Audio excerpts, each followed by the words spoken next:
The following segment is sponsored by Green Platinum, trading in the U.S. as WGPLF and on the TSX as WG. Located in the Yukon Territory, Canada, the Green project has the potential to become one of the world's largest and lowest-cost open-pit producers of platinum group metals and nickel. Find them on the web at wellgreenplatinum.com. David Morgan is an expert on silver, gold, and precious metals investments. He's a world-renowned lecturer appearing on CNBC and the Fox Business Channel. He's an author, having penned Get the Skinny on Silver Investing. And Mr. Morgan is a regular contributor and friend of the Ellis Martin Report. David, welcome back to the program. Ellis, it's great to be back. Why all the secrecy around legislation in this country now? Aren't we a democracy? Why is Congress so compliant now with everything that's been passed or will be passed? Even though we had a bit of a turn right in the last election, what happened to national debate? Is that just gone out of the window? Did we wake up one day and find ourselves not in the same country we were born into? Well, it's been gradual, but yeah, we are definitely in a different country than, when I was born. And what I saw as a young man, and a lot of it probably has changed to the idea that people see it very plainly and clearly now. Whether the process was always this way or not could be debated. I mean, a lot of people can argue that do, independent research that the voting situation is not what it seems and these presidents are selected, not elected, and there's a lot to that. I don't really want to go down that because I'm not that studied in it, but I want to come back on your point, which means there is so much going on. It reminds me of the end of the Roman Empire, where at the beginning, the republic, and that's what we really are, is a constitutional republic. We're not a democracy. A democracy is mob rule, but that's what people think we have. And the republic was set up, and the senators really did represent the people of Rome. And of course, near the end, all they cared about was what was left and what the spoils were that they could have personally and damn the people.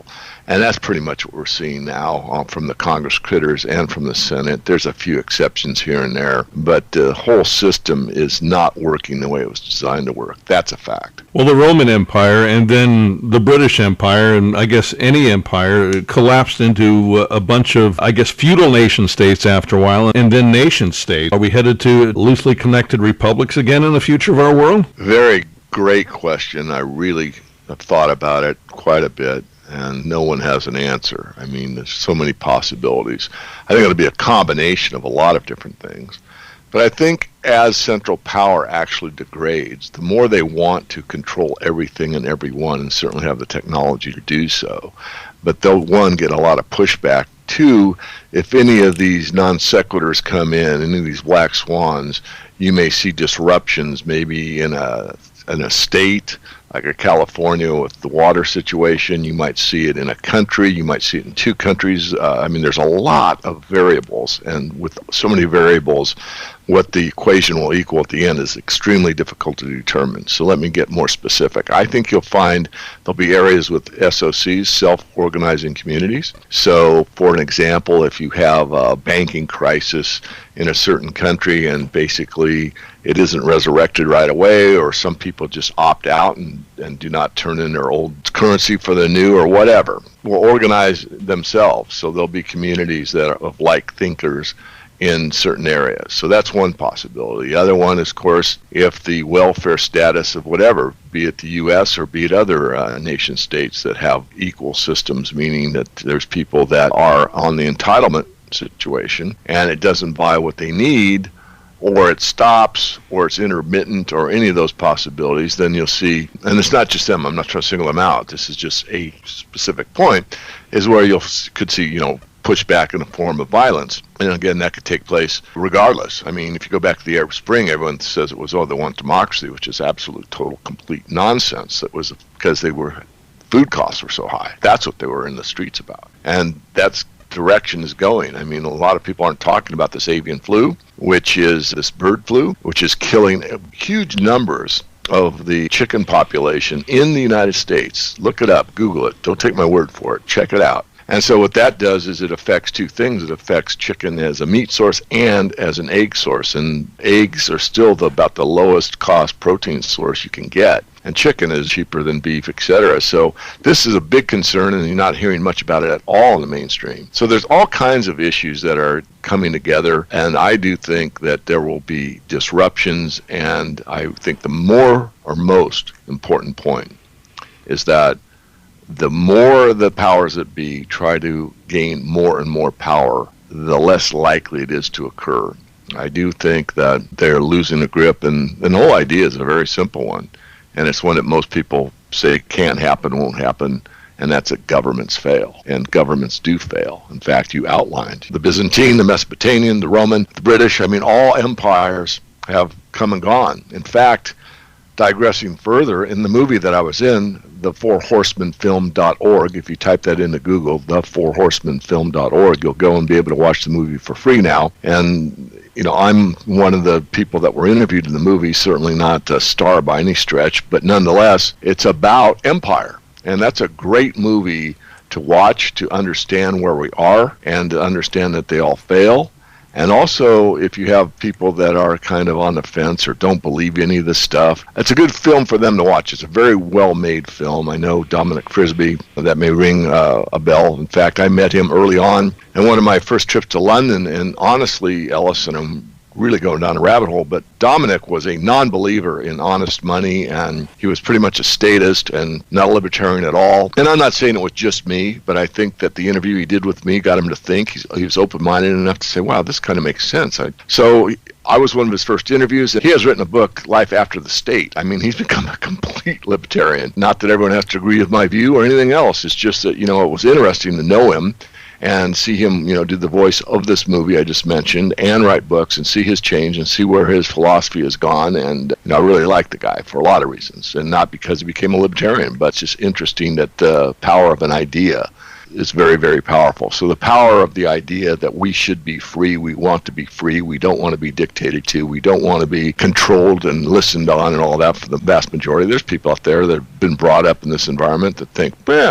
what's the big deal? I'm nothing to hide. Let them listen to all my conversation. Let them read all my texts. Let them look at every purchase I make, et cetera, et cetera. Well, no, I'm not going to tell anybody how to live their life, but that's not the life I want. Well, that's what our country was founded upon, freedom, and it was co-opted by the so-called carpetbaggers over the decades and centuries, and that's why everybody wants to come here. Not that there's not beautiful places around the world to live to, but the idea of freedom here has been completely co-opted, and what has to happen before we live in a world that's completely free, where people can actually do what they want to do, live how they want to live? Now, I don't think there's an answer to whatever question I'm posing right now. I was on silver-investor.com, themorganreport.com, and I was looking at your blog. It's always a good idea to pay attention to your blog every now and then, because you post some fascinating articles. And you posted something by a gentleman named Christopher Mullen. According to his article, he was speaking about economic collapses are usually predicted 2 to 3 years in advance. They may not happen right away, according to many of the pundits, but they eventually do. They usually happen about 3 years out, and we're headed toward that at this time. Would you mind further explaining what is on your blog on silver-investor.com? Well, first of all, I would reemphasize to read the article and make up your own mind. But yes, in fact, the movie goes through this as well, how you cycle through different phases, like the age of pioneers, and there's this expansion and happiness, and they don't put it in these terms, but working and discovering and getting along. And then that kind of burns out and you go to the next phase.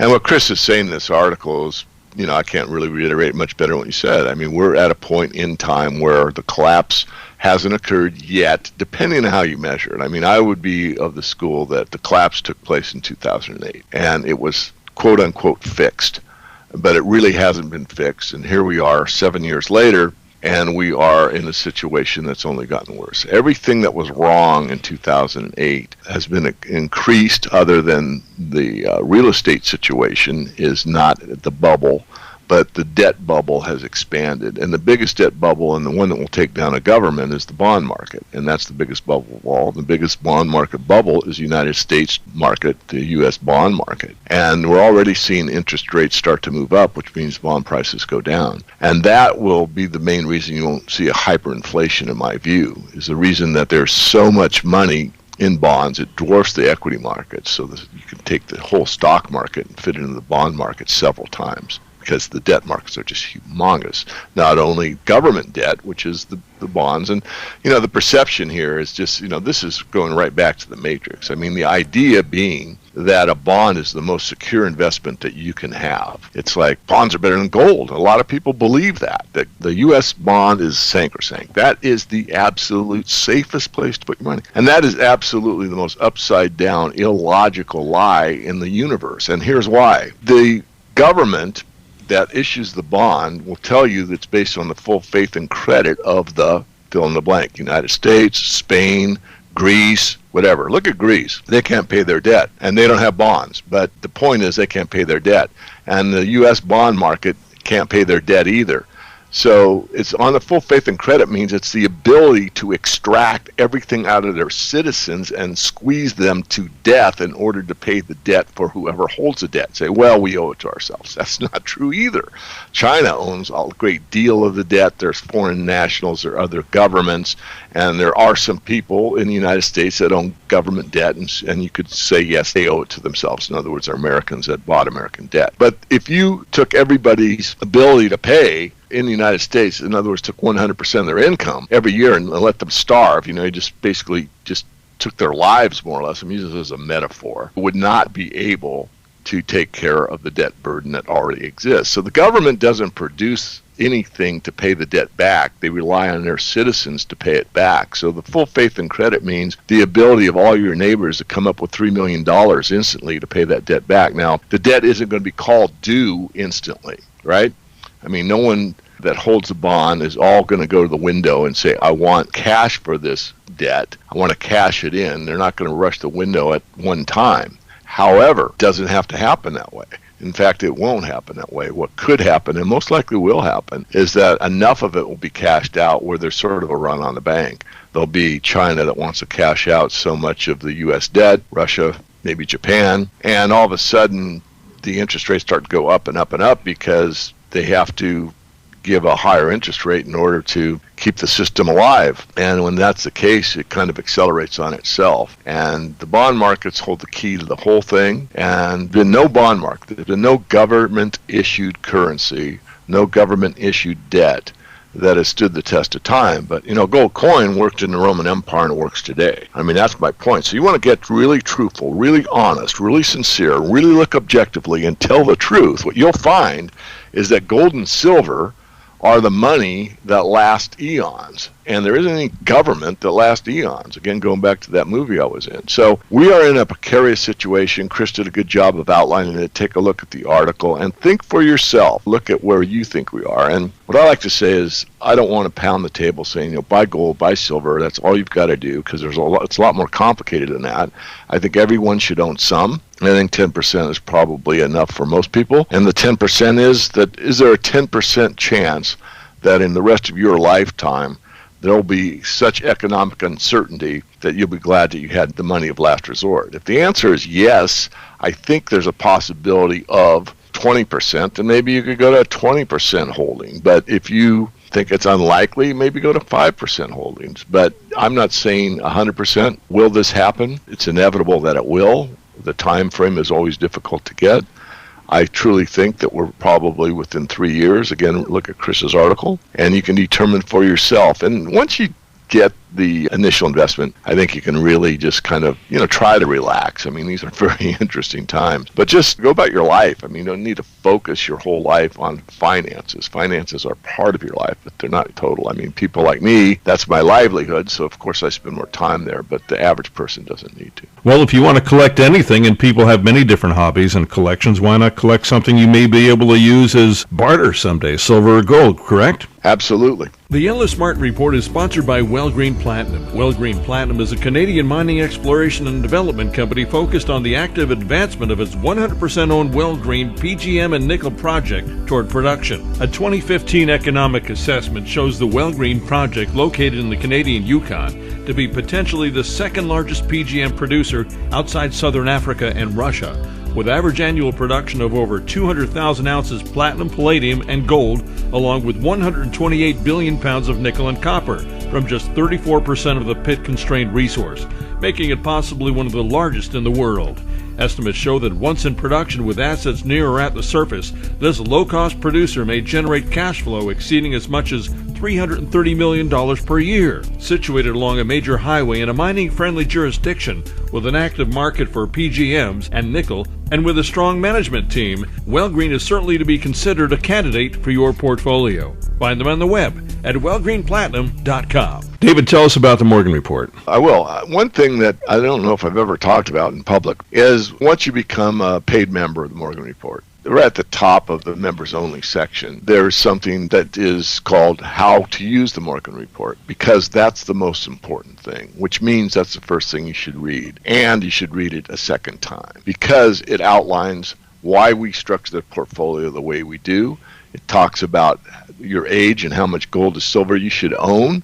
And it absolutely prevents you from making big mistakes, because I made big mistakes investing in the junior mining stocks when I was quite young, and I learned the lesson very well. I didn't want anyone that relied on my work, and it's just not me, as you know, Ellis. It's me and two other analysts, and we have a staff. So it will prevent you from making big mistakes. I mean, we believe in big money goes into big companies and medium, and when you speculate, that's exactly what it is. And it outlines exactly how to do it. It outlines how to put a stop loss in. It explains why a stop loss on a big company is tighter than a stop loss on a speculative company. It explains when you speculate how you do it to prevent taking a big loss because you spread out your bets. And all this is outlined. And the reason I'm going through this is, one, it's extremely important for everybody that has money at risk. And two, it's disheartening to me because I do care about others. I certainly care about people in general, but especially our members. And occasionally we'll get an email or a phone call or whatever that someone has bought XYZ mining and put in X amount. And I say, that must mean you have 100X in your mining portfolio.